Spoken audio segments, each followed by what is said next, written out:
Good morning, everybody. It's 9/4/2024, and we've got Bob Locke with us with Seeds of Wisdom. We're going to go over Bob's new book that he has. We're going to go over some questions that people might have on going to your appointment all the way to trust. So we've got Jack that has joined us today also that will be helping host. And Bob, I'll turn it over to you. Excuse me. Good morning.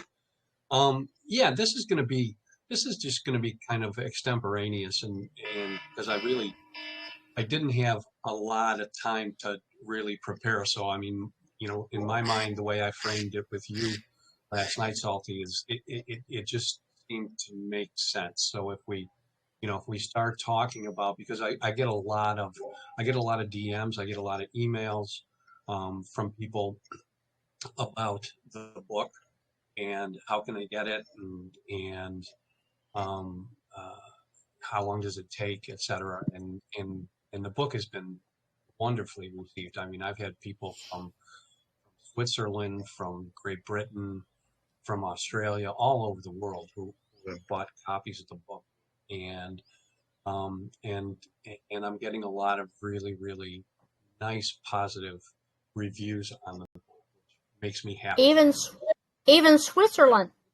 Switzerland, exactly. Yeah, you've got. I took some of the sweet comments you have about your book and them getting it. I took them and put them on a little video for you, and you have got some really good feedback of people seeing that it's professionally done, it's easy to read and follow, and how they got excited about the download to the book. And worldwide, you are all over the place. So thank you. Yeah, it's gratifying. I mean, it's funny because it just started. The whole idea started from a conversation in Telegram, because people were saying, I've been helping people to create their trusts, for some time, and and people were asking, okay, well, I can't afford it right now, but once we go through our appointments, and can I, enlist you to help me create trusts then? And I had to tell people, no, at that point, because there's so many people in that position, I said at that point, I'm going to be doing my own projects, and I'm committed to helping the existing clients that I have with the things that they're going to do. And so I said, once we go through our appointments, I won't be taking anybody new on. But then we went back and forth and came up with a an installment agreement that is very reasonable that people can utilize so that they can get their trust. And people ask me, okay, so what are you doing after you? I said, well, I've got my Zim projects, and I also, the majority of what I anticipate doing post appointment is helping existing clients. I mean, there's some that are going to need additional trusts as things like purchase houses and cars and things. But then the rest is going to be assisting people on how to assemble a team of professionals. How do you, if you've never hired a lawyer or a CPA or an investment manager, that kind of thing. And whether it's just for personally or for your own humanitarian projects. And so as I dealt with more and more questions about that, it just kind of turned into this idea of first a series of blog posts. And as I got deeper into it, I just decided to write the book. And it's very practical, kind of hold by the hand, step-by-step guide that is geared towards people who have little to no experience in dealing with it. So, we start out with the first chapter is actually kind of how we get to the point where you need to worry about things like hiring professionals to help you carry out your estate wishes, help you carry out your humanitarian goals and things like that. And so I go through a chapter talking about the what's going on right now in international currency markets and financial systems and things like the BRICS alliance and the de-dollarization of the world, and and got in depth in that chapter, um, kind of to lay a foundation for people. But as I got into that chapter, I also realized that as you're getting deeper and deeper into the transition into a new financial system and currency revaluations, there's so much in the mainstream media now, which we didn't have years ago, that discusses things like currencies revaluing, going back to asset-backed currencies, and then the BRICS alliance and Saudi Arabia not renewing the petrodollar contract with the U.S. And I realized that that was something that a lot of people needed to see, because everybody has at some point in this journey encountered friends and family who have thrown cold water on the thing, saying, oh, that would never happen. And even if it would happen, you would never be able to take advantage of it. That's only for the Rockefellers and the Rothschilds and stuff like that. And, really just kind of laying that foundation that, yeah, there were a lot of people that took advantage of the Kuwaiti revaluation some years back after Operation Desert Storm. And they invested in the Kuwaiti dinar and made handsome sums. So anyway, that's the first chapter is there just give people some background and give them a little bit of support and let them know that they're not nuts. It is happening. And all you need to do is just look at the mainstream press nowadays. You don't have to go to, dinar gurus or anything else. Just look at what is going on and look at the things that you're hearing in the mainstream news about what's happening to the dollar, what's happening to the Federal Reserve, and all of that. So I had a lot of fun with that chapter. It was nice to put it all down, and kind of cathartic for me because I get so many emails and DMs from people asking, "Is this thing really going to go?" It sounds like it sounds like it's a pipe dream. It sounds like I'm on a wild goose chase here. My wife left me. My husband won't talk to me. My children think I'm nuts. Across the board. So I found a lot of positive feedback on that chapter from people who needed that to be able to sit down and have an intelligent discussion with loved ones about why they're embarking on this different investment scenario and strategy. And in the end, that's all we are. We're currency speculating. We're speculating that the value of the currencies that we're investing in is going to go up. Now, is it going to go up? Are people going to walk away being quadrillionaires? No, I can't see that. And just you've got Enzim 100 key notes doesn't mean that you're going to have trillions and trillions and trillions and trillions of dollars at your disposal.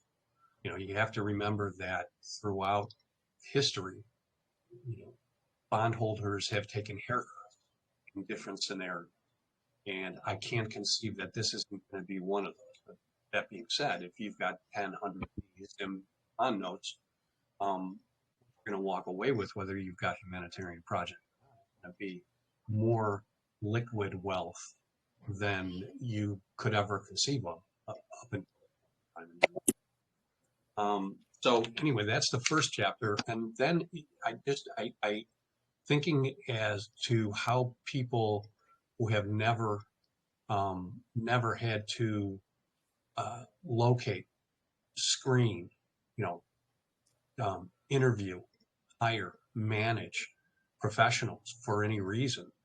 People working 9 to 5, contractors and things like that. All contractors, lawyers, and CPAs.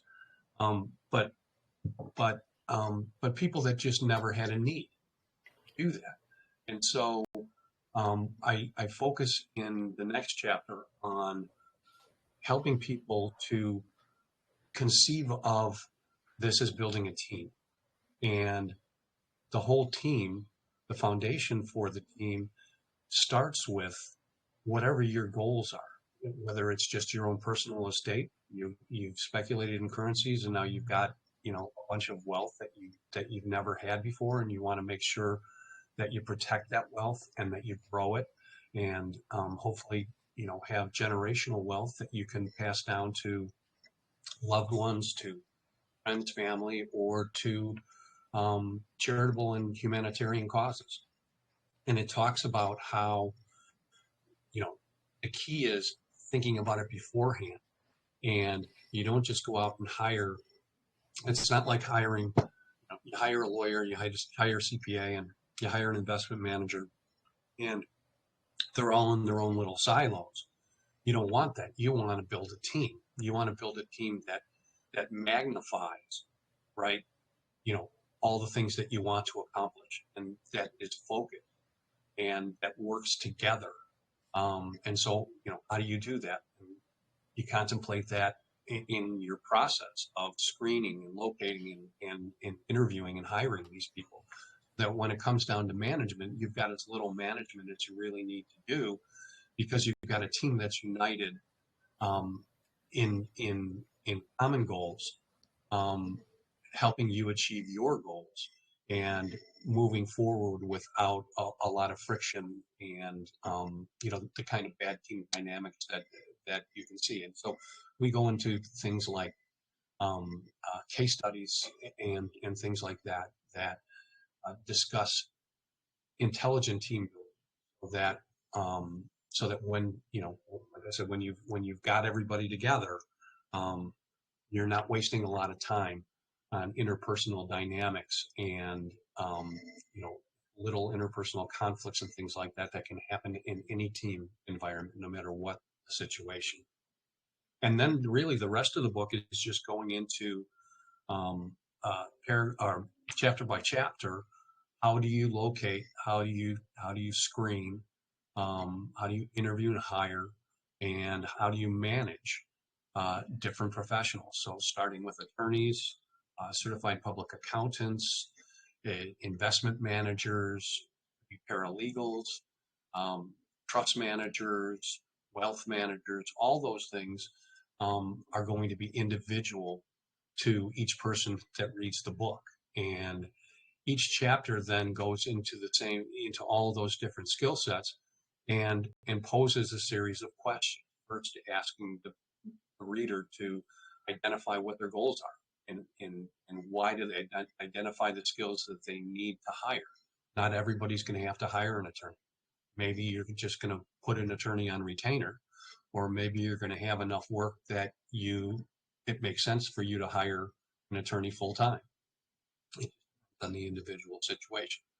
And each chapter has pages for making notes for each individual that's reading the book as to, you know, how they should apply the knowledge that's in that particular chapter. And then the last chapter is all about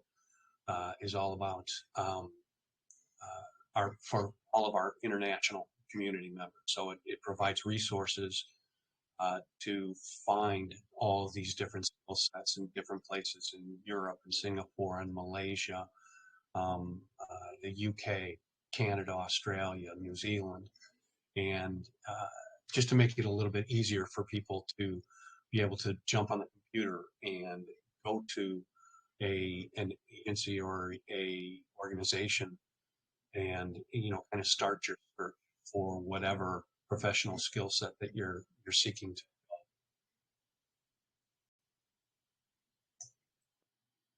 Done a good job breaking it down in layman's terms where it's baby steps. And like you recognize, a lot of people over here, this is their first adventure in anything.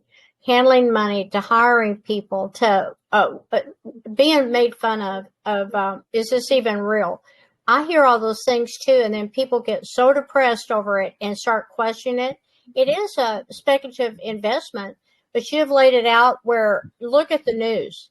We're backing you up with the Newshound News that from Seeds of Wisdom. We go out and find those articles, and we can back up everything you're saying. And that's in mainstream media that they can find it themselves. You don't have to check the rates or believe anything. We've got it laid out. All they have to do is click rates and all that stuff and see what you're saying is true. Be prepared. And I've saved your notes on how to plan and how to do that. It's on the website, and I've laid that out for them because you are a wealth of information. Well, been walking down this path, for a while. It's amazing. It's amazing what you can learn, right? And Right. like you and I spoke about the last time, and how long. I mean, I had totally forgotten the disclaimer, and having made a recording about the disclaimer for Seeds of Wisdom back in the beginning of this whole adventure, and now you look at how many people are being helped from this community and helping each other. It's You made a really sweet recording also about Seeds of Wisdom and education. And it's a little clip, but guess what? I've got it. It's beautiful. One of the things that you do that I admire and love is you support the community. And on our Friday Dollar Days, when you post you love Dollar Days, that's important. So it's not about chasing the money. It's about being stable, being grounded, following the facts that you've laid out for them in the book. Don't be afraid. Read the book one page at a time. They can go in there and make their notes. Go into your room and ask questions. So you laying out the questions, the foundation, they're not by themselves. We're a community, and we understand. We're here to support. You also had posted questions for the appointments that I was going to see if you wanted to go over those. Well, there was a document that that somebody sent to me. I found it on. I think I might have found it on. I've gotten it from Jody, and it was a list of questions that to help people kind of frame in their minds and prepare for their appointments, things to ask. Something that was simple and just one page that will help take that kind of deer in the headlights look off people's faces when they go into the appointment. Because obviously when this happens, when it's time to go in, and it depends on where you are. I mean, we've been told not everybody is going to, there are a ton of redemption centers, but not everybody is going to be going to a redemption, depending upon where somebody's located at the time. They may just do an appointment with a banker in the region and just go in and have a private appointment and go through the exact same steps that one would make in a redemption center. They're in a place where a redemption center is not convenient to get to. And when that happens, obviously people's hearts are going to go flutter because, oh my God, I don't know what the rates are going to be. Is the dong going to be worth this? The NAR going to go back to its pre invasion, pre-war valuation at $3.28, $3.22, something like that. Something like that. Yeah, when we get the information and we got it vetted and we know, what we'll do is send out the email. We'll put it in Telegram. It'll be in your room. We'll put it all over. Nobody's going to miss out. We're on social media. I'll send it out by tweet, Facebook, all the above. Go check, the website, for instance, or wherever. Where they're going to have the information. They're not going to miss anything. But this is a time that they ought to be planning. When let's say that I'm sent to a bank or I'm going to walk in. Are you going to walk in with a mask and act like Zorro or take 3 cars to get to the appointment? And no, you're an individual. Just, you're an everyday person. If you bank at that bank, say, for instance, they probably know you, but you don't want to draw attention to yourself by doing something awkward. So just be safe, be smart. I don't think you're going to have a bunch of weirdos chasing you or anything, but just be practical and smart. So do you have Yeah. any tips on that? Well, you have to think about it in terms of, you know, you have the time right now. That's the most important thing. You have the time right now. Now, there's some people that there's a lot of things that are happening. And so I truly believe that um, all of the conditions are being put into place for this to finally come to fruition. And I can say that from the people that I talk to, I've never seen this much information. I've never felt this close to this finally happening. And so, what I do is I encourage people to prepare yourself mentally and otherwise. That's why people come to me and they want to get their trust in place beforehand, because one of the biggest things that a trust will do for you is what you just alluded to. It gives them privacy. What you don't want to do, if you all of a sudden you're going to come into a lot of liquid wealth um, from this speculation in these currencies, you don't want to have the lottery effect. You don't want to be going out there and beating your chest, I told you so, I told you so. You know what? You're not going to have to tell anybody so. They're going to know it, because even if they don't know you have speculated in these currencies, they'll know others who have. You don't want to be the one out there drawing attention, like you just said. And that's why I use trusts. I've got one trust for my Zim projects, and then I've got a second one where I put all my currencies inside there, and I'll go in and I'll open accounts for each of them, and go through the process. And now we're being told that the appointment isn't going to be any longer than 30 to 40 minutes, and if you think about it, all you're talking about is two functions. You're going in and you're presenting your currency, and they'll put it in a De La Rue machine and verify its authenticity, and they'll count it and present you with the results of that, and then you'll open up bank accounts. So if you think about the last time that you opened up a bank account, and I'm not talking about opening up a bank account online, although it's the same process.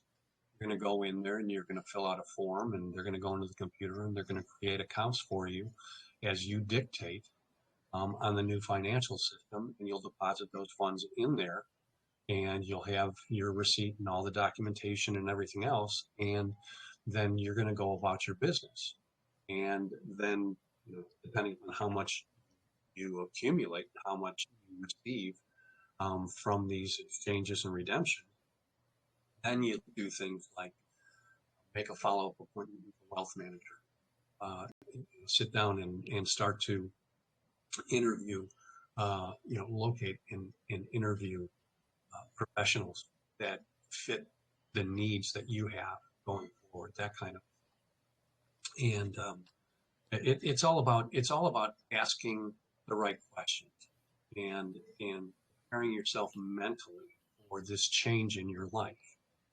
And to me, my recommendation is, I know myself, when I get done with my appointment, I'm going to sit down and say a prayer and meditate on how this impacts my life, and I'm going to go have a really nice dinner, have a nice glass of wine, and and get some rest, so that the next day I can clear-headed and I can go about now the next phase, which is building the foundation that I'm going to need to manage my Zim projects, staff them, etc., and then to help with my estate from the results of the currency exchanges, and get the proper estate planning tools in place in addition to the trust that I already have.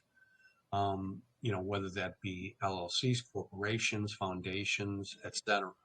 And I should say, I've been working on foundations and common law foundations, and and I've also been working for a long time, longer than I care to admit, on international common law trusts, and making sure that I have everything in place for those particular structures, that they be accepted in various countries around the world, because they are out there, they are legitimate, they are recognized, and I'm talking about going under the Hague Convention on, and trusts that meet the definition of Article 2 of the Hague Convention, that kind of thing. So I'm doing it as fast as I can. I hear from a lot of people all the time, asking when they're going to be ready. They're very high on my priority list. The biggest problem has been just getting through first stage of the book roll and all the different things that happened that I never conceived I would have to deal with.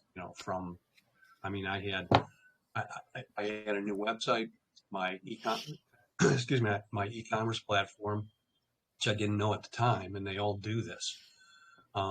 They held all the funds that people had sent, in paying for their orders through the website. And because the website was brand new for fraud prevention purposes, they held all the money for over 2 weeks. And so in the meantime, I've got people who have ordered books, and I can't pay the printer because all the funds are tied to the e-commerce platform. And then when all the funds were freed up, then I was in a situation where I'm doing bulk orders into the printer, and that caused a complete disruption of the order flow that I had established. So I had to reset that.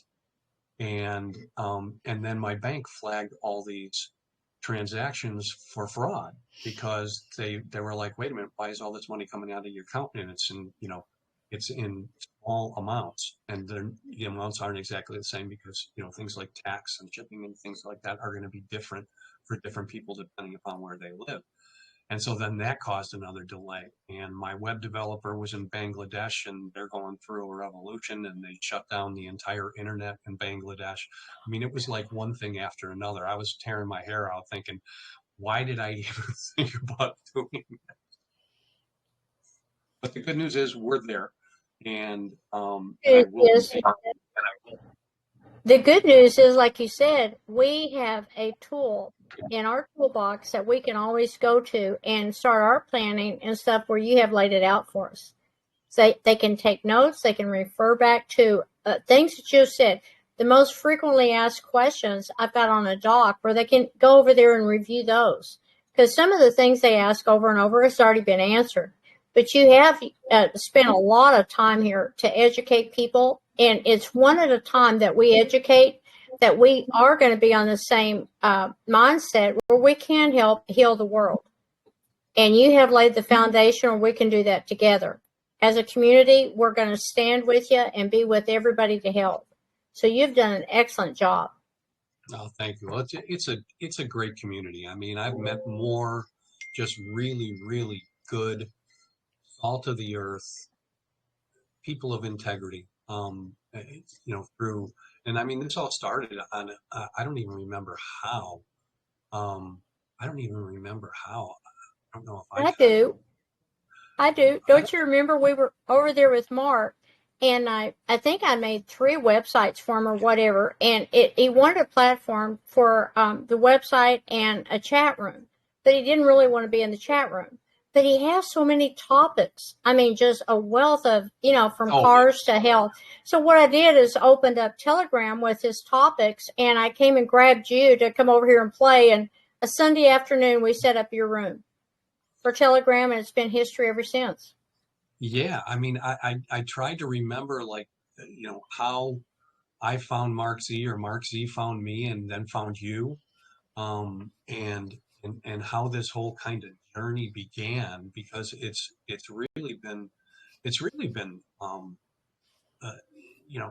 I look back on it, and you talk about seeing God's hand and pulling people together, and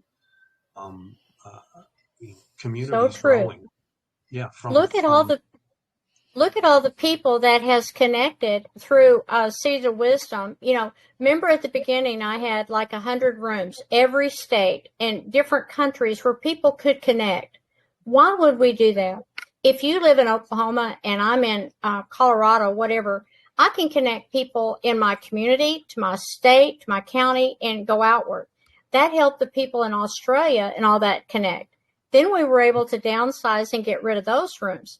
Well, now they've got your book. They know how to find you on the website. They know your email. They know you. They know how to find you. We want people to connect. And as they connect in a small group and go outward, the more people that gets to know each other, the stronger we become. So our little seeds that we planted are becoming strong roots and plants. So we want them all to bear fruit and have a healthy harvest it's coming. We don't know when, but it's coming. But we're here to calm the storm. If you'll just read Bob's book, it's all there for you. It's laid out. Yeah, and it's great to see people who have common goals and common projects and things like that come together. Just It organically, is. and people from, like you say, different states, different countries that connect, and everybody's pushing in the same direction. And it's amazing how this has grown. I mean, when you sent me a graphic at one point, an image, of like 3 million page views, that just, that blows me away. It does me too. And we've got autoresponders and stuff on most of the emails. You may want to do that with your email, but the autoresponders giving out the information to now social media. I'm going to use it more to get the word out about your book. The feedback on your book, I was able to put on audio in a little video where people could actually hear the voices of what they're saying about your book. That has been a wonderful technology to get the word out there of you're not by yourself. We're a community. Bob has led the toolbox of make notes in the book, go as fast or as slow as you want, go back and review it again. And then when this does happen, I'm going to be doing the same thing, saying my prayers, thanking God, and praying for every person involved in this that they can never be broke again, and they'll go out and really and truly help others. Because you have really helped so many people you'll never know. Well, and what you've done and what you've built is going to be more important after the appointments than it even is right now, because it's going to be a place where, because people are going to be encountering all kinds of different situations. All the people that told them they were nuts, well, now they're going to want a loan for their business. They're going to want, they're going to want you to pay off their mortgage, and they're going to completely ignore, all the derision that they threw at you, prior to that, which is, like I said, it's the lottery syndrome, right? All of a sudden you got relatives that you never even heard of, showing And up that's on where your exactly, that's when the word discernment comes up. I have learned so much doing this, so much, and using my discernment. I should have listened to my heart and my discernment. I got off track. I got people that this, that, whatever happened. It's totally 100% good. It's all good. I learned. And going forward, once this happens and I have those relatives crawling out of the baseboard, I'll be able to use discernment and kindly say, this doesn't work for me. But you have laid out the projects, you've laid out stability, the calmness that you bring is the calmness just in your text and how you write is beautiful. Everybody ought to enjoy that. Yeah, because you've got a gift. Thank you. Well, it comes from reading and writing too much over the course of your life, and having an English teacher for a mother. Oh, that's because your kids. I even took that where the grandchild. Why don't you tell the story about the Constitution question? Oh, Yeah, great. I love this, and I did make a little post on this. I love this story about what you have taught them. You know what? It's really funny. So the story is our youngest daughter, Rachel. We were going to parent teacher conferences I think she was in 6th grade. And so she was taking social studies, And the teacher came up to me and she looked at me, kind of quizzically, and she said, "What are you teaching your children?" I said, okay, what are you referring to? Because I'm scratching my head and searching back and what could she be alluding to? And she said, well, every year, one, the founding, we study the Constitution, Declaration of Independence, Northwest Ordinance, et cetera, et cetera. And every year I ask the students, does anyone know Roger Sherman? Now, 99.9% of the people in the world don't know who Roger Sherman was. Roger Sherman was the only the founding documents for the Republic, for America. And so she asked the class, does anyone know who Roger Sherman was? And Rachel is the only, I've never had anybody raise their hand before. And I just use it.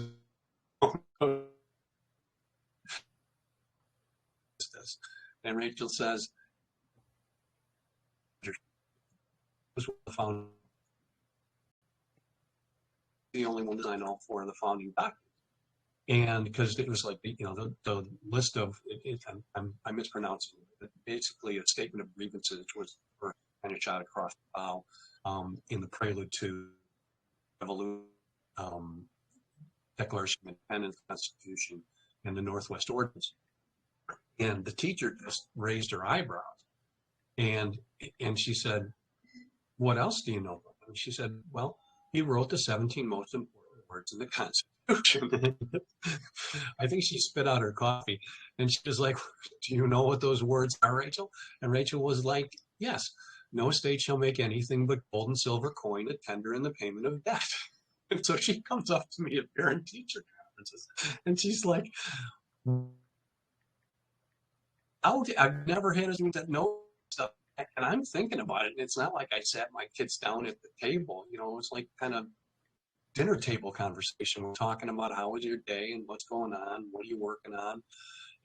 They're asking me about things that they hear in the news and things like that. So, I try to give them a little. I try to focus on history to give them perspective, and that was one of the outgrowths of that. So I knew at that point I had been effective at least on some level with them. I love that story. Another one that you have covered through the years was the one about having a trust and the way to set up trust. And remember the trust with the dog. I don't want to give it away, but the trust, and I think it was. I'm going to have to give you a bigger hint with the Kennedys and the trust. Oh, yeah. You want to share how that works with a trust, maybe? Well, yeah. I mean, if you look at the way that that wealthy people, especially ultra wealthy people,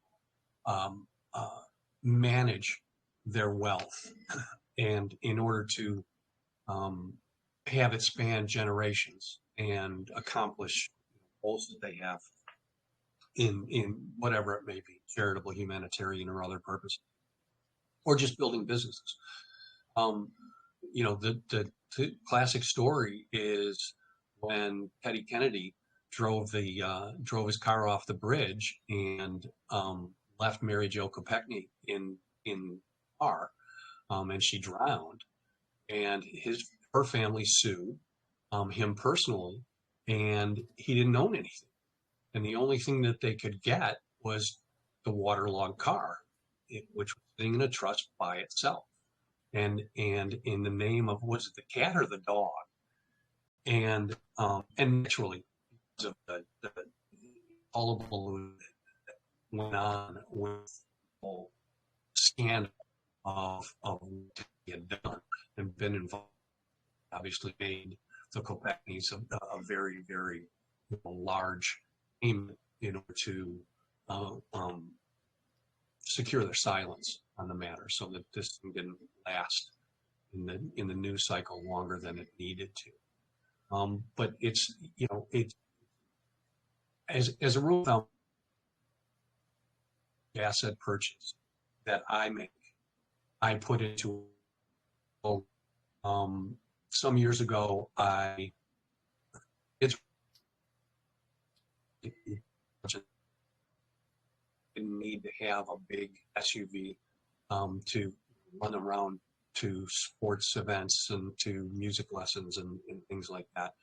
And so I got just a smaller, two-door coupe, and I created a trust and funded it with its own bank account, and then purchased the car through the dealership. And it was very, very easy.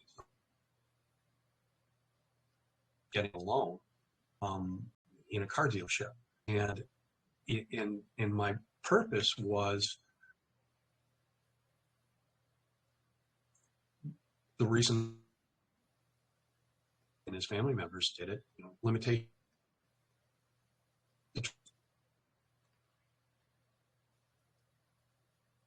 Yeah. Other, we've alluded earlier to. And things, it can save a lot in terms of probate costs, which are always substantial, and it can save a great, be up to 55% of your estate, if you were just to hold those things in your own name. To just go to some out of control government funding scheme, you want to have that there for the people, like, and having the things like farmers losing their farms, and try to avoid things like what's coming down the road, right? The communists are talking about unrealized wealth taxes, right? Tax you for something, and I've never heard anybody talk about, well, what about unrealized losses? And what happens if your investment results in losses? Okay, well, are you going to be able to get those same credits? And it never seems to work out that. But anyway, I prefer trusts. I also look at foundations, and if you look at what Warren Buffett, and then Warren Buffett recommended to Bill Gates to start foundations and fund those foundations with their wealth. And all they've done, turned around then, and the foundations go off and contract with different entities that Warren Buffett or Bill Gates have created and conduct business with. And so the money's just kind of in this loop, but it's significantly more advantageous from a tax perspective doing it in a foundation or in a trust than it is doing it personally. What a lot of them had done. Obviously, they had their corporation. So Bill Gates had Microsoft, and Warren Buffett, Berkshire Hathaway. They've got hundreds of other entities and structures that they've created for estate planning and business purposes. Some of the videos that you did early on about trust and how to do the trust, I've still got on the website, seedsofwisdomteam.com, under recordings. They can go back and listen to those. You might want to listen to them too. They're some of the early ones, but you know what? People download those almost every week, and they still enjoy them. And one lady had said it's the best one she had ever listened to was Bob Locke's. So those kind of tools that you have laid out for years are valuable, just like your book. So I hope you can come back more often, and maybe every couple weeks or whatever works, because we want you to keep informing us and keep us inspired. Oh, absolutely. Yeah, I do as much as I can. And, like I said, right now I'm kind of juggling like a one-armed circus clown, trying to keep all these balls in the air while I work on the foundations and I work on the international common law trusts to get out to the people in the community who need those and have expressed a desire for them. And it was interesting talking with Eileen the last call that we did several weeks ago, and we talked about maybe doing a new book that looks forward to the changeover in systems. And I don't know, a lot of people that DM me or email me, they really don't understand completely what kind of changes we're talking about. But when we're talking about going from the fiat Federal Reserve money system, which is based on nothing, and going back to the original constitutional money system, which is based on no state will make anything with gold and silver coin, tender these doesn't deal. It only deals in a fiat money system. All right, so it's there as a big fund back into their massive inflation, right? So probably had more Germany in 1920s, and we were along with Deutschmark, a couple of loaves of bread, that, and all that are out there. I mean, the systems of tax, systems of law, the corporate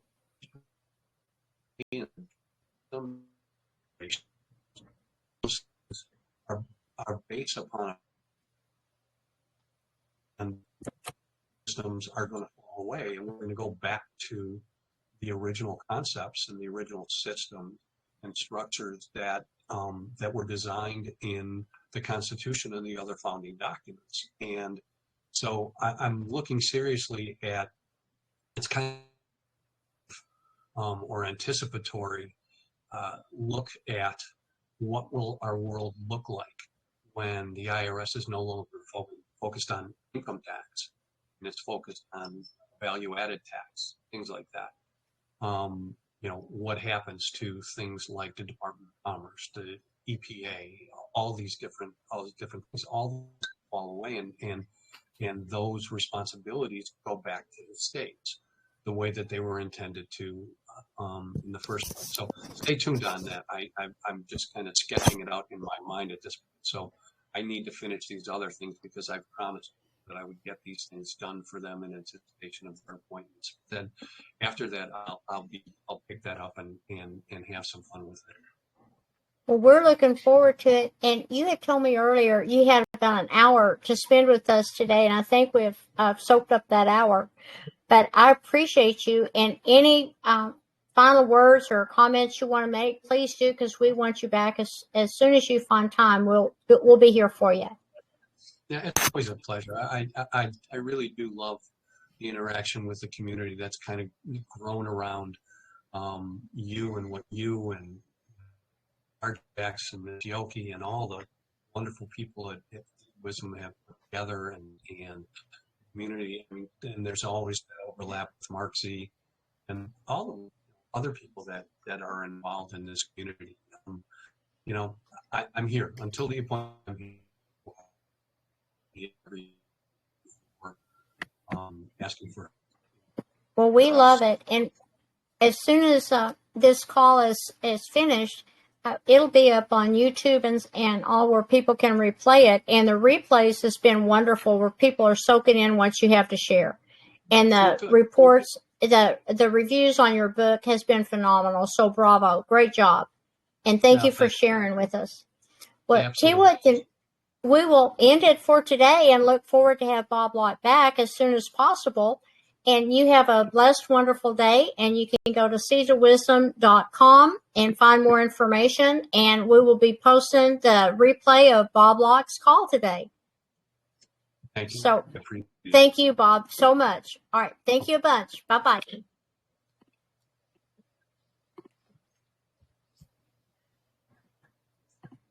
Turn it off.